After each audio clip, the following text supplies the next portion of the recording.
Good morning friend. इसके पहले 2 4 अंक वाले रेखीय समीकरण के तीनों विधि में से एक युगपत समीकरण हो चुका था हमारा। अब आते हैं आलेख विधि और इसके बाद आएंगे क्रमर विधि। बारी बारी से हम सवाल देखेंगे और उसके बाद प्रैक्टिस करेंगे।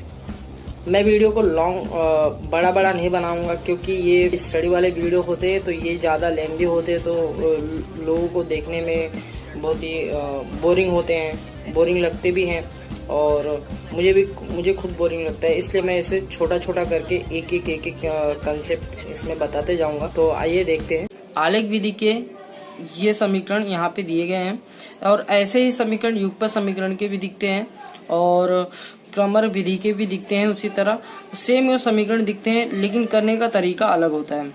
पहले किसी भी 4 अंक को हम मानते हैं किसी भी नंबर से, फिर वो नंबर्स उस समीकरण में रखने के बाद दूसरे 4 अंक ऑटोमेटिक निकल आते हैं। माना x बराबर 0 रखने पर इस समीकरण में जहाँ x रहेगा वहाँ 0 रखते हैं। तो देखिए यहाँ x है तो वहाँ पे यहाँ ये 0 रख दिया गया है, प्लस y बराबर 6 सेम वही है। अब देखिए 0 इस तरफ प्लस में तो वहाँ पे हो जाएगा माइनस, फिर y बराबर इक्वल टू 6 माइनस 0 हो गया। फिर 6 में 0 माइनस करेंगे तो y आ जाएगा 6 और y हमारा बिंदु निर्देशांक आ गया है 0,6। इसी प्रकार हम दूसरी बार भी उसी तरह करेंगे इस बार, लेकिन x का मान जैसे यहाँ पे 0 रखे थे यहाँ पे कुछ और भी रखना है, मतलब कुछ और भी रख सकते, कुछ भी अपने मर्जी के अनुसार, लेकिन ध्यान रहे कम ही नंबर रखिएगा। ज्यादा नंबर रखने से आलेख के पेजों में हटाते नहीं हैं। तो यहाँ पे माना x बराबर 2 रखने पर, पहले तो मैं समीकरण लिख देता हूँ। ये क्या है कि काफी वो दूर हो गया है, इसलिए यहाँ पे समझने के लिए आसानी रहेगा। तो ये समीकरण था हमारा और इसी में x जहाँ रहेगा वहां पे 2 लिख देंगे। तो ये 2 प्लस वाई इक्वल टू 6। तो ये 2 प्लस में तो वहां पे हो जाएगा माइनस, तो 6 माइनस 2 वाई इक्वल टू, इसको जब माइनस करेंगे तो आता है 4। तो हमारा x और y निर्देशांक आ गया 2,4। इसके बाद मैं x का मान रहा हूँ 3। तो माना x बराबर 3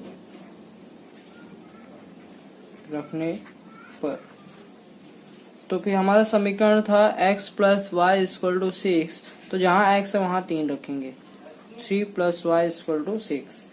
तो ये y इक्वल टू 6, ये 3 प्लस है तो वहाँ पे हो जाएगा माइनस। तो अभी देखो आपको दिख रहा है, तो इसमें क्या करते हैं माइनस करेंगे, 6 माइनस 3 हो जाता है।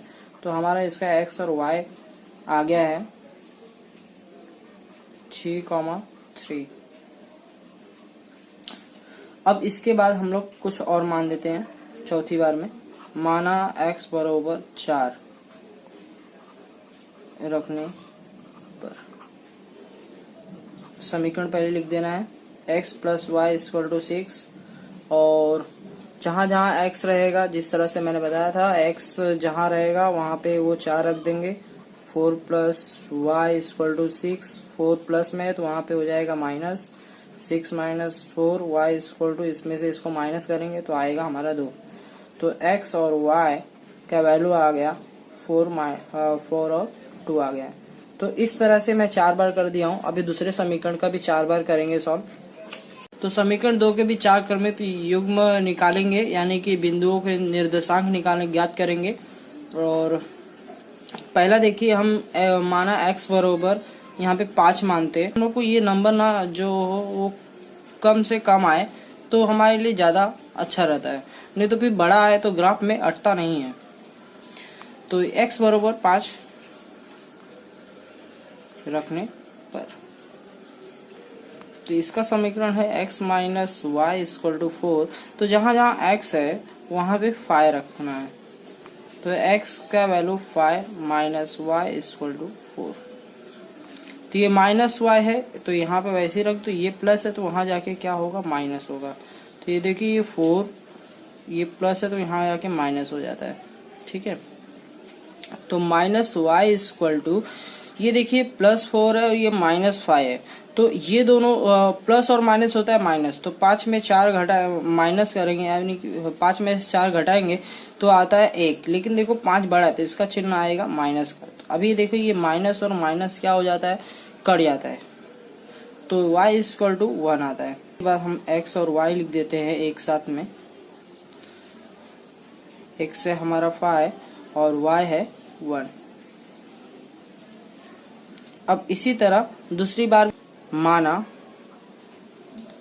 x बराबर 0 रखने पर, देखिए ये बात नहीं होता कि हम लोग इक्वेशन समीकरण 1 में 0 माने हैं तो 2 में नहीं मानना है, ऐसा बात नहीं है। आप मान सकते हो, कुछ भी मान सकते हो, रिपीट वही कर सकते हो, तो कोई भी दिक्कत नहीं है।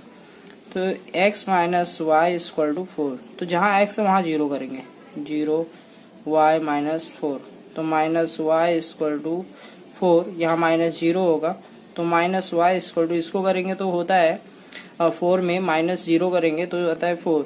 अभी देखिए माइनस है तो वहां पे ये माइनस उस संख्या उस अंक को दे देंगे, ठीक है। तो y = हो जाता है, ये माइनस में हो जाएगा, 4 माइनस में हो जाएगा। फिर इसे हम लोग से ऐसा लिखते हैं x और y = तो x 0 पुट किए थे और y -4 आया।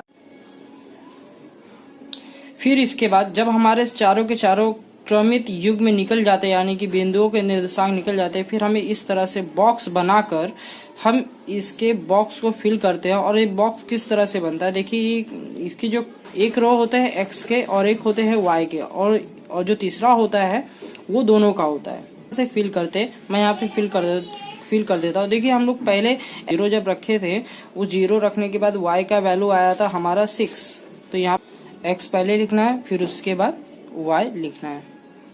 इसी तरह ऐसे सब फिल कर देना है। बिंदुओं के निर्देशांक यहाँ पे सभी समीकरण 1 के लिखेंगे, जिस तरह समीकरण 1 के यहाँ पे लिखना है उस तरह से यहाँ पे समीकरण 2 के भी बिंदुओं के निर्देशांक लिखना होगा। तो मैं इसे कंप्लीट कर देता हूँ। तो इस तरह से पूरा ये फिल कर देंगे, और उसके बाद जब ये फिल हो जाएगा फिर हम ग्राफ में आते हैं। ग्राफ में पहले आप इस तरह से इनके नंबर आलेख कर दोगे, x डैश y डैश। उसके बाद हम पहले समीकरण के जितने भी बिंदु निर्देशांक निकाले हैं वह यहाँ पे हम दर्शाएंगे। तो पहले दिया गया है 0 और 6, x 0 यहाँ पे है और y का 6 यहाँ ऊपर है, तो यह एक ही लाइन में हो रहा है, तो y जहाँ खत्म होता है वहां पे पॉइंट हम कर देते हैं। 6 के जगह पे पॉइंट करके वहां पे 0 और 0,6 लिख देंगे। उसी तरह सभी के सभी बिंदु निर्देशांक जो समीकरण 1 के आए हैं सब यहाँ पे हम लिख देंगे। इस जो पॉइंट है इस पॉइंट पे स्केल रखकर एक ही लाइन में यहाँ पे ड्रॉ कर देंगे। यह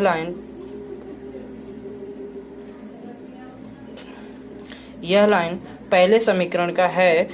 इस पहचान के लिए मैं यहाँ पे x + y = 6 लिख दिया, यानी कि ये पहले समीकरण का है।